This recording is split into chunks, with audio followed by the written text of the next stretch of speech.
models in preparing for a new environment. We're always looking for new ways to be inclusive, both for the individual and for the parish, and that is how we are looking toward the future.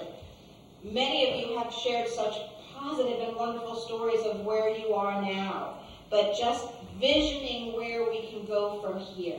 So visioning towards the future to deepen and broaden what we're doing and to be able to prepare those new environments and new ways of looking to be inclusive.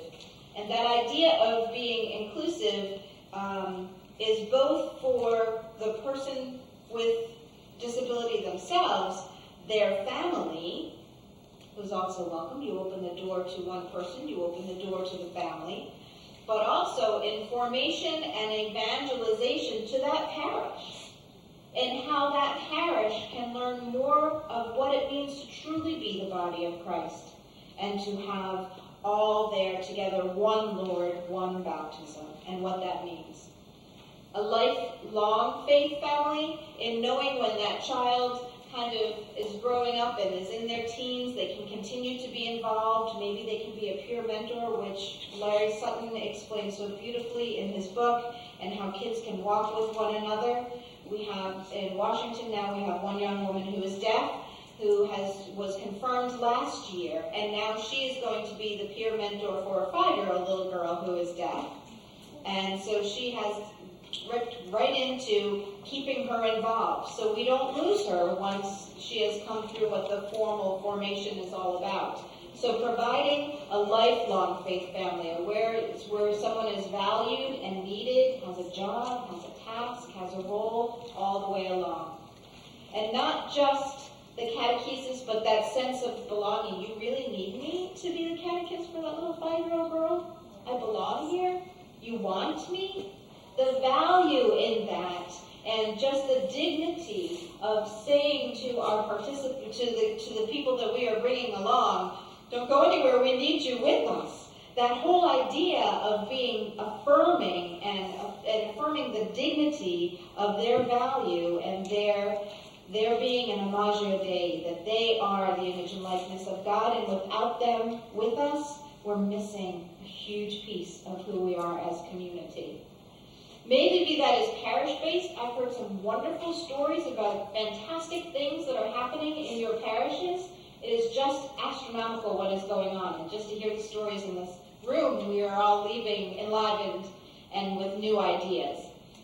Another model might be to be regionally based. And I think we touched on that just a little bit. I did hear somebody say, if you are in a diocese where there are only tiny, small parishes, and maybe that one parish can't do it all, there is the idea of having parish clusters, is what Washington calls them, or regionally based ministries, where there are several parishes that get together and never swim alone. Maybe what you can't do alone, you can do with 2 or 3 other parishes. So pool those efforts, pool those expertise, pool those areas that they are very, very good at, and create something that we can do together and that we can move forward together with.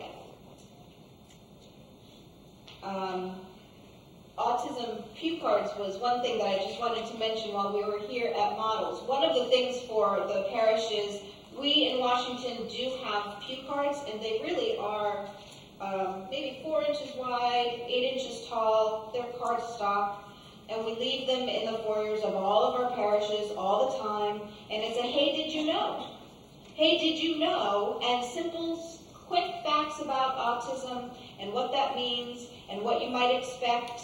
And so this is the way we are, and this is the way it's going to be here in this parish. We're good with this. We know this is going to happen, so don't complain about it because we're all on the same page here. It's all okay.